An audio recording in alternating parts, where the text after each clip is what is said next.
1 2। दूसरा है Q1 और Q3 के कारण, तो Q1 ये है और Q3 ये है, तो इसके लिए U2 = 1/4πε0 Q1 Q3 R 13 आ जाएगा। फिर अपना बचेगा Q2 और Q3 वाला, तो इसके लिए आ जाएगा U3 = 1/4πε0 Q2 Q3/R23। ये तीनों के लिए, एक चार्ज के लिए कभी भी एक आवेश के लिए कार्य नहीं करना पड़ेगा, हमेशा उसके लिए क्या है, दो होने चाहिए कम से कम। तो ये तीन कंडीशन हो जाएगी U1 U2 और U3। अब क्या करेंगे, इनका सबका टोटल कर लो, तो टोटल करेंगे तो U इक्वल क्या आ जाएगा, U1 plus U2 plus U3।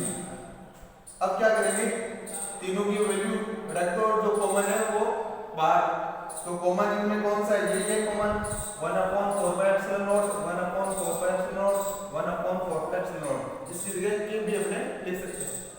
तो 1/4πε0 U इक्वल क्या आ जाएगा 1/4πε0, और अब क्या आ जाएगा, जो बचेगा वो लिख दो, तो ये Q1 Q2 और नीचे आ जाएगा R12 आ जाएगा, फिर Q1 और Q3, तो Q1 Q3 ये आ जाएगा R13 आ जाएगा, और फिर आ जाएगा Q2 और Q3 ये आ जाएगा R23 आ जाएगा। तो ये तुम्हारा पूरा पॉइंट हो गया, तीन आवेशों के कारण स्थितिज ऊर्जा 2 और मोर देन चार्ज के लिए पोटेंशियल एनर्जी या इलेक्ट्रिक पोटेंशियल एनर्जी। तो ये लिख लो एक बार।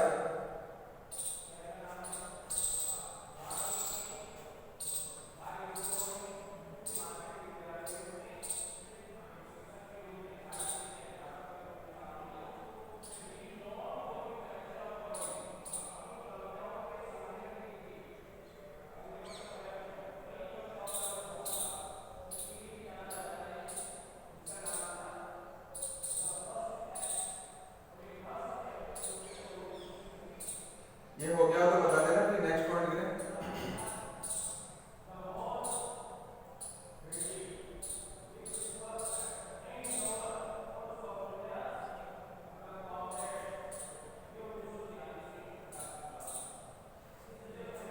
हो गया, नेक्स्ट पॉइंट करें।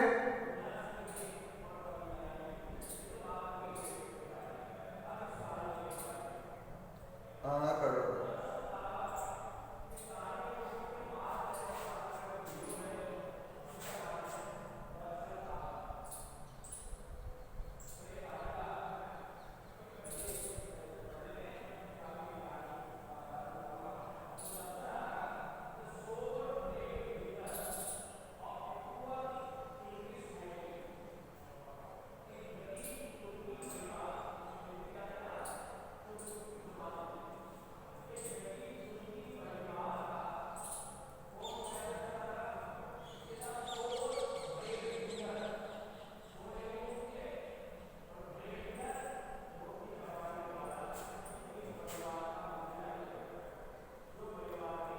हो गया,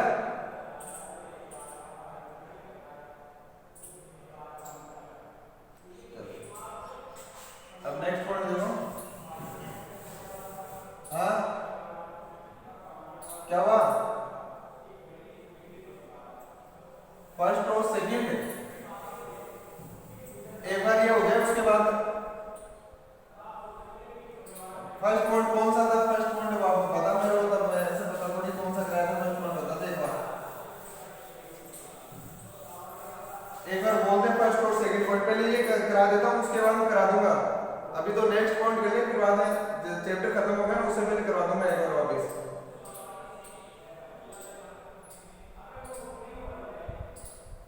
नहीं भेज दिया मैंने सर, भेज देंगे आज, फर्स्ट और सेकंड दोनों के इंग्लिश और हिंदी मीडियम के दोनों पीडीएफ भेज दिए मैंने, ठीक है ना। थर्ड का नहीं भेजा, थर्ड का फर्स्ट और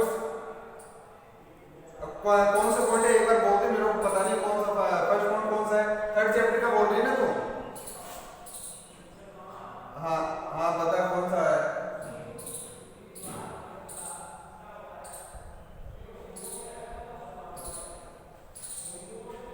electric potential due two point charge है। चलो ये वापस देख लो एक बार, वापस ये बता रहा हूं मैं, बिंदु आवेश के कारण विभव, ये वाला पॉइंट है, बिंदु आवेश के कारण विभव वापस देख लेना एक बार, ये वापस बता रहा हूँ, बिंदु आवेश के कारण विभव, electric potential due two point charge, due two point charge, यही है ना। अब देखो इसमें क्या है, पहले मैंने क्या बताया, डायग्राम बताया तुम्हें कि ये O पॉइंट है और ये P पॉइंट है, ठीक है। उसके बाद में एक A है और दूसरे बाद में B है और यहाँ पे क्या है, ये F फोर्स है, ठीक है। अब O से P की डिस्टेंस वो बताई थी मैंने, R बताई थी, ठीक है। और A O से लेकर B तक है, वो है टोटल है x, और A से B तक की है वो है dx, ठीक है। यहाँ पर जो चार्ज है वो है ऊपर है Q है, और यहाँ पर P पॉइंट पे वो चार्ज कौन सा है, Q नॉट है। तो आप देख लेना एक बार, O से P है, O पॉइंट पे Q चार्ज है और P पे Q नॉट चार्ज है, और A और B की जो डिस्टेंस है, डिस्प्लेसमेंट है, विस्थापन है, वो क्या है, dx से दूरी, और F से फोर्स है, और O से लेकर जो B तक है वो टोटल डिस्टेंस क्या है, x है, ठीक है। अब मैंने क्या बताया कि इलेक्ट्रिक पोटेंशियल की डेफिनेशन के अकॉर्डिंग अपने को V इक्वल इसका फॉर्मूला आता है, V इक्वल माइनस ये इंफिनिटी से R तक और ये E vector dot ds vector, ये फॉर्मूला है, ठीक है। ये ऊपर लिखना पड़ेगा, ये due to electric potential definition के अकॉर्डिंग, विभवांतर की परिभाषा के अनुसार, फिर V इक्वल माइनस इंफिनिटी से R तक E वेक्टर और ds वेक्टर। अब तुम्हें क्या करना है, E की यहाँ पर वैल्यू पुट करनी है। E की वैल्यू कौन सी आ जाएगी, V इक्वल माइनस इंफिनिटी से R तक E की वैल्यू आ जाएगी 1/4 पाई epsilon not Q upon x square x के और dx वेक्टर, ठीक है। x के यहाँ पर किसको रिप्रेजेंट कर रहा है, एकांक सदिश को, यूनिट वेक्टर को। अगर x के और dx वेक्टर होंगे ना तो उनकी जगह अपने क्या लिख सकते हैं, सिर्फ dx ही लिख सकते हैं। तो नेक्स्ट इक्वेशन क्या हो जाएगी, v इक्वल माइनस इंफिनिटी से r तक 1/4 पाई एप्सिलॉन नॉट, और ये आ जाएगा q अपॉन x स्क्वायर और ये आएगा dx। अब क्या कर लेंगे, इसको बाहर ले लो, तो v equal minus q upon 4 pi epsilon nought, और ये इंफिनिटी से r तक और 1/x स्क्वायर और dx। यहाँ पे देखो एक बार, v इक्वल माइनस इंफिनिटी से r तक E वेक्टर और dx वेक्टर लिख दिया, E की वैल्यू यहाँ पर पुट कर दी, ठीक है। x के और dx वेक्टर वैल्यू किसके इक्वल होती है, सिर्फ dx के, तो यहाँ मैंने क्या लिख दिया, dx लिख दिया, minus q upon 4 pi epsilon not, ये मैंने बाहर ले लिया, तो 1/x स्क्वायर dx। अब आगे वाला स्टेप यहाँ से ले रहा हूँ, तो v equal minus q upon 4 pi epsilon nought, और ये इंफिनिटी से r तक। अब देखो ये x स्क्वायर है, 1/x स्क्वायर है, ऊपर जाएगा तो किसका हो जाएगा, माइनस का हो जाएगा, तो यहाँ पर मैं लिख दूंगा x स्क्वायर माइनस 2 dx। अब यहाँ पर ये तुम्हारा इंटीग्रेशन का फॉर्मूला हो जाएगा, कौन सा, जो हमने 11th क्लास में पढ़ा था, तो x equal n+1 upon n+1, इसके अकॉर्डिंग हो जाएगा, ठीक है।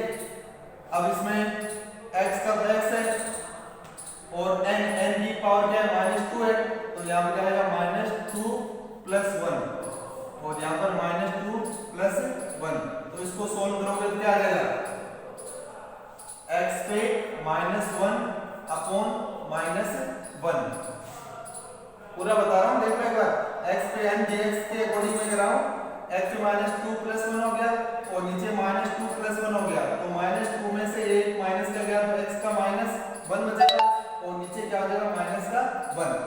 अब मैं इसको नीचे ले जाऊंगा तो किसका हो जाएगा, प्लस का, लेकिन ये साइन तो रहेगा ना, ये तो साइन रहेगा इसका, तो आगे लिखूंगा मैं, इसको लिखूंगा -1/x, ठीक है। तो बाई वाले तो डायरेक्ट ये पूरा ही करना पड़ेगा, अगर मैथ वाले के डायरेक्ट कर सकते हैं भाई, इंटीग्रेशन के लगा के हमें -1/x आ जाएगा इसका, ठीक है। कैसे आया वो तुम्हें बता दिया ये, तो ये वाला डेरिवेशन है, कम से कम तुम्हें अगले अपने 2 या 3 पॉइंट है ना, उनमें वापस रिपीट होगा, तो एक बार यहाँ पे समझ आएगा, आगे कोई दिक्कत नहीं आएगी। अब आगे देखो, v equal minus q upon 4 pi epsilon nought और अब माइनस 1 अपॉन एक्स और ये इंफिनिटी से आर तक लिमिट लगा देना है।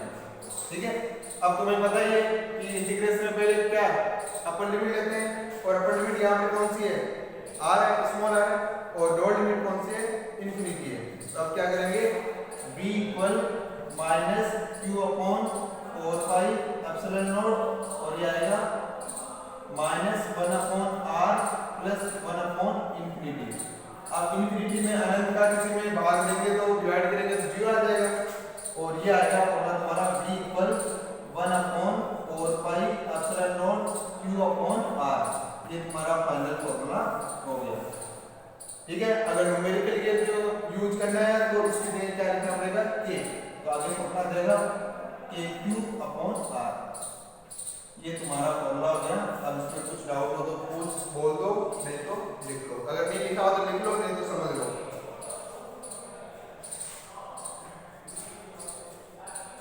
अच्छा देख लेना, कुछ लिखा हो तो ठीक है, नहीं तो अगर नहीं लिखा हो तो लिख लो और जो पॉइंट नहीं समझ आए वहां पर पूछ लो कि कौन सा पॉइंट नहीं समझ आया।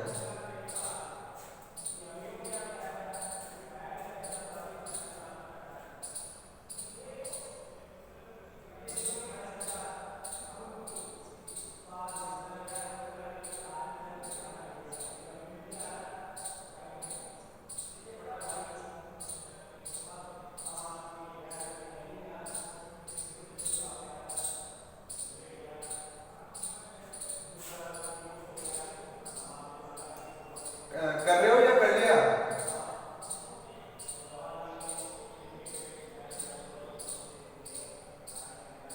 और कौन सा पॉइंट पूछ रही थी, बोल दो फटाफट, कौन सा करना था?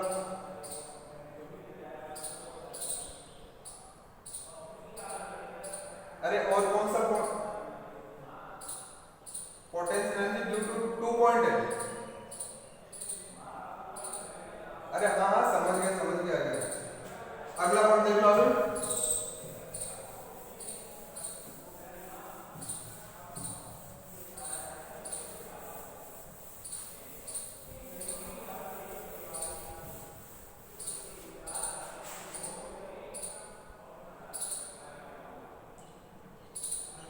अगला देख लो।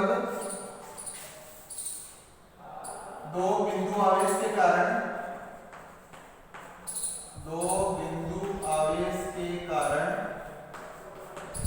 स्थितिज ऊर्जा या विद्युत स्थितिज ऊर्जा, दो बिंदु आवेश के कारण स्थितिज ऊर्जा। ठीक है, इलेक्ट्रिक पोटेंशियल एनर्जी या पोटेंशियल एनर्जी एक बात है, ठीक है ना। Electric potential energy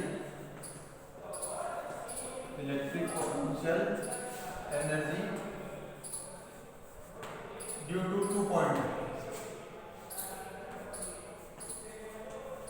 charge. ठीक है, ड्यू टू 2 पॉइंट चार्ज। ये तो सबसे इजी था, इसमें तो कोई ज्यादा था ही नहीं। इसमें क्या है, देखो कि ये Q1 और ये Q2 और ये यहाँ पर इनफिनिटी से ये Q2 जा। ठीक है, और इसकी जो डिस्टेंस है वो क्या है, R है। क्या है, R है। ये A पॉइंट है और ये B पॉइंट है। अब मैंने क्या बताया था कि पहले अपने A पॉइंट पे कौन सा चार्ज है, कौन सा आवेश है, Q1 है, और दूसरा B है, इस पे कौन सा चार्ज है, Q2 है। तो पहले क्या करेंगे, इस वाले A पॉइंट पे जो Q1 चार्ज है इसके लिए विद्युत विभव इलेक्ट्रिक पोटेंशियल क्या होगा, V1 equal 1 upon 4 pi epsilon not Q1 upon R। ये फर्स्ट इक्वेशन है। ठीक है, वापस देखना एक बार। मैं क्या कर रहा हूँ, A पॉइंट पे जो Q1 चार्ज है इसके लिए क्या निकाल रहा हूँ, विभव इलेक्ट्रिक पोटेंशियल। तो V1 equal 1 upon 4 pi epsilon nought और Q1 अपॉन R। अब ये जो Q2 चार्ज है इसको मैं इंफिनिटी से ले जा रहा हूँ।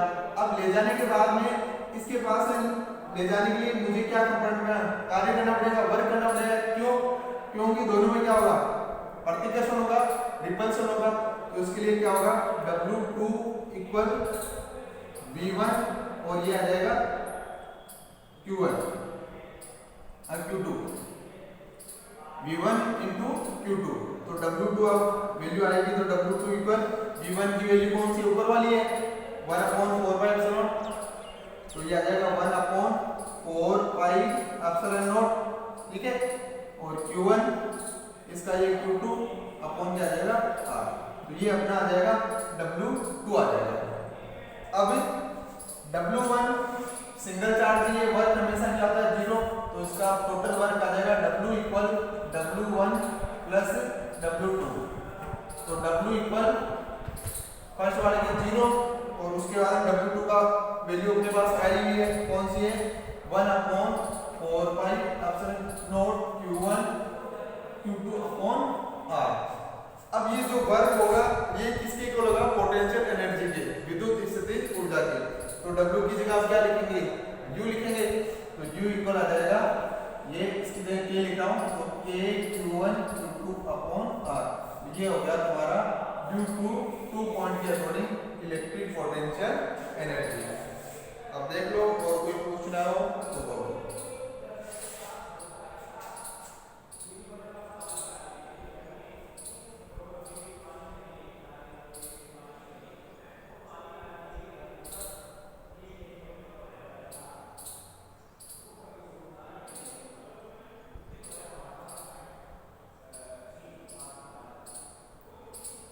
और कुछ पूछना है क्या बोलो।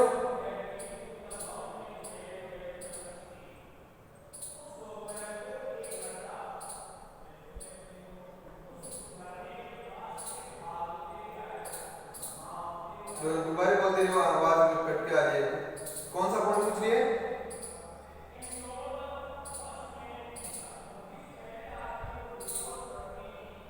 हाँ ये तो कराएगी ना, ये तो अब कराऊंगा ना मैं, ठीक है, ये हो गया ना। अब नेक्स्ट पॉइंट देखो कौन सा,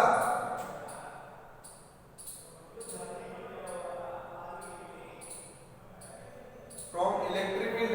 अरे ये वाला नहीं करना, ये बाद में बता दूंगा। इसका तो V इक्वल माइनस इनफिनिटी से R तक वो कैसे है वो करना है, इसका डेरिवेशन नहीं, इसका तो मेन फॉर्मूला याद रखना है। ये अपने लास्ट में करा दूंगा, कोई ज्यादा इंपॉर्टेंट नहीं है। अगला देखो अपने जो नेक्स्ट सेक्टर, इसका मेन फॉर्मूला है वो अभी बता दें मुझे। इसका है मेन फॉर्मूला ये है V इक्वल है, देख रहे हैं A से B तक ऐसे लिखा हुआ है E और dx है या dr है जो भी है, इस तरह से। फिर एक पॉइंट में इसको क्या कर लेंगे इनफिनिटी कर लेंगे, तो ये वाला फॉर्मूला भी बताता है डेफिनेशन के अकॉर्डिंग, तो ये फॉर्मूला वहां से आया है, तो अपने इसको लास्ट में कर लेंगे, तो ये वाला फॉर्मूला इसके अकॉर्डिंग आया था। अब अगली हेडिंग देखो, ये बता दूंगा तुम्हें, इसका कोई क्वेश्चन तो पूछा है नहीं, इंपोर्टेंट डायरेक्ट फॉर्मूला याद रखना और बाकी डेरिवेशन करना तो बता दूंगा। अगली नेक्स्ट हेडिंग है जो अपनी है वो क्या है, समान विद्युत क्षेत्र में, समान विद्युत क्षेत्र में क्या क्या कार्य किया गया कार्य।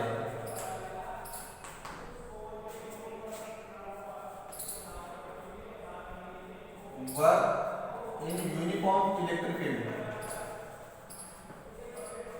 Uniform electric field.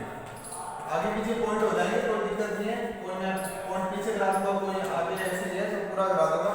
ये देख लेना, समान विद्युत क्षेत्र में क्या है कार्य, work in uniform electric field.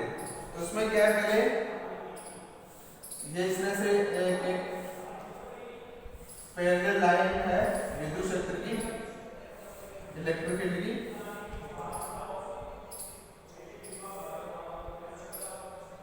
इसमें एक थोड़ा इससे डार्क बना लेना और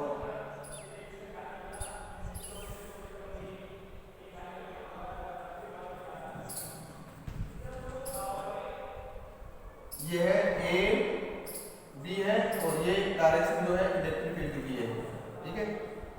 और उसके बाद में ये A डैश और ये है B डैश, तो यहाँ पर ये पहले है θ1 है और इसके बाद ये टोटल है ये θ2 है और ये बीच वाला है ये है d θ प्लस d θ। देखना ना, तो यहाँ पर माइनस क्यू है तो यहाँ प्लस क्यू है, यहाँ पर ये माइनस क्यू और यहाँ पर ये प्लस क्यू।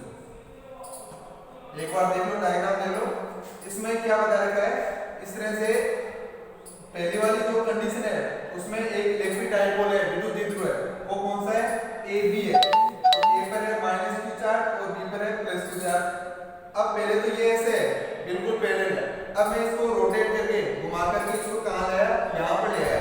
तो यहाँ पर लाने के बाद इसकी कंडीशन आ जाएगी ए डैश बी डैश, तो ये माइनस क्यू है और यहाँ पर प्लस क्यू है। तो पहले वाला जो थीटा, पहले वाला जो एंगल है वो तो थीटा 1 है, उसके बाद दूसरा है वो कौन सा है, थीटा 2 है। और इसकी जो बीच वाली जो कंडीशन है वो उसके लिए क्या है, थीटा प्लस डी थीटा है। तो इसके लिए डेरिवेशन क्या होगा, तो टॉर्क इक्वल होता है p E sine theta, torque equal क्या होता है, पीई साइन थीटा। ये हमने फर्स्ट चैप्टर में फॉर्मूला प्रूव किया था, torque equal p E sine theta. और डी डब्ल्यू इक्वल होता है टॉर्क डी थीटा, ये वर्क का फॉर्मूला है। डी डब्ल्यू तो यहाँ पर कार्य वर्क है, टॉर्क यहाँ पर बल आघूर्ण है टॉर्क, और डी थीटा यहाँ पर एंगुलर डिस्प्लेसमेंट है, कोणीय विस्थापन है। ठीक है, अब इसकी वैल्यू रखेंगे, डी डब्ल्यू इक्वल टॉर्क की वैल्यू रख देंगे क्या, P E sine theta dot D theta. अब अपने को टोटल वर्क निकालना है, तो डब्ल्यू इक्वल क्या आ जाएगा, थीटा 1 से थीटा 2 और यहाँ पर आ जाएगा डी डब्ल्यू, और थीटा 1 से थीटा 2 और ये आ जाएगा P E sine theta dot D theta. अब पीई क्या ले लेंगे, बाहर ले लेंगे, तो डब्ल्यू इक्वल क्या आ जाएगा, ये पीई बाहर ले लिया और लेने के बाद में क्या हो जाएगा, थीटा 1 से थीटा 2 और ये आ जाएगा साइन थीटा डी थीटा, और इसका इंटीग्रेशन क्या हो जाएगा, माइनस कोस थीटा। तो यहाँ पर नीचे लिख दूंगा डब्ल्यू इक्वल पीई और ये आ जाएगा माइनस कोस थीटा। ठीक है, और ये थीटा 1 से थीटा 2 आ जाएगा। अब इसमें पहले अपर लिमिट और फिर कौन सी, लोअर लिमिट। तो W इक्वल क्या आ जाएगा, W इक्वल PE ये आ जाएगा माइनस कोस थीटा 2, फिर माइनस का साइन और ये माइनस का जगह प्लस कोस थीटा 1। अब पूरी इक्वेशन क्या आ जाएगी, W इक्वल आ जाएगा PE cos theta 1 minus cos theta 2। ये तुम्हारा पूरा फॉर्मूला वर्क का आ गया। अब इसमें कुछ पूछना है पूछ लो, लिख लो।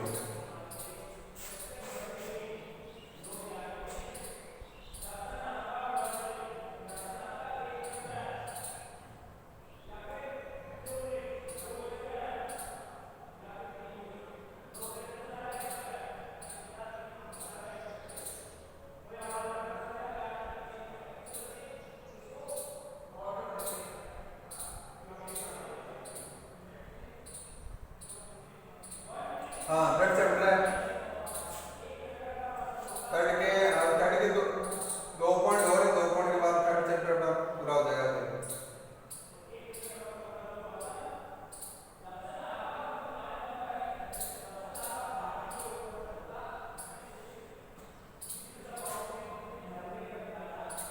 लिख लिया तो बता देना, फिर नेक्स्ट पॉइंट करेंगे। कुछ पूछना तो भी बोल देना रात में।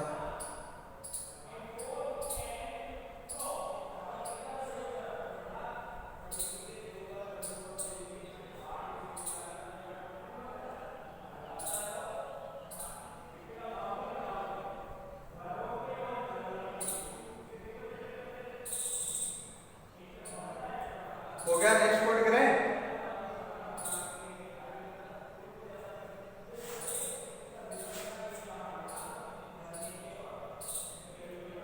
अरे कोई तो बोलो आया ना,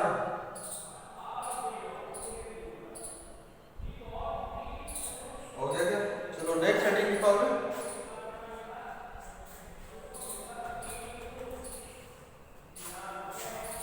नेक्स्ट हेडिंग है समान विद्युत क्षेत्र में स्थितिज ऊर्जा। अगले हेडिंग है स्थितिज ऊर्जा, इसी का पॉइंट हो जाएगा नेक्स्ट पॉइंट है पोटेंशियल एनर्जी। अगली हेडिंग लेना potential energy uniform electric field. तो उसके लिए ये यहाँ तक तो सेम ही होगा। उसके बाद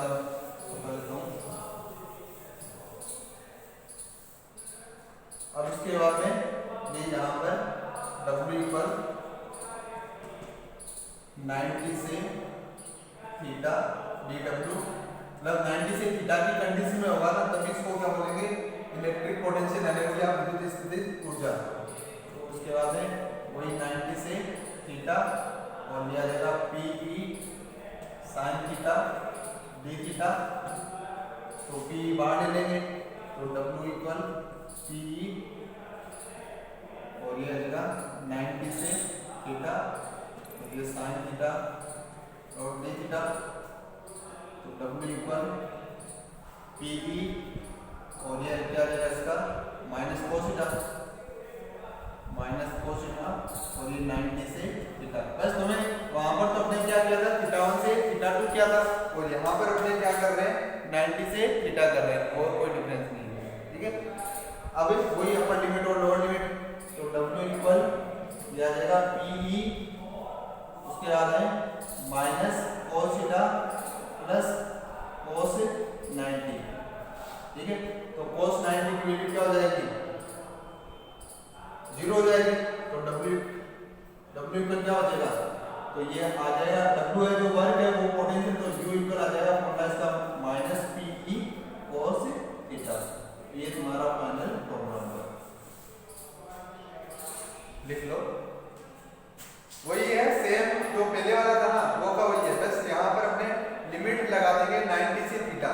तो इसका लास्ट में जो फॉर्मूला आ जाएगा वो आ जाएगा U equal minus Pe cos theta.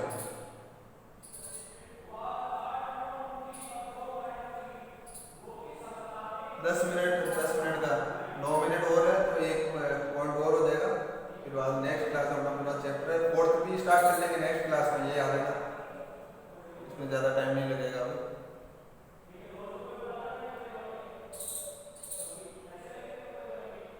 ये हो गया तो बता देना।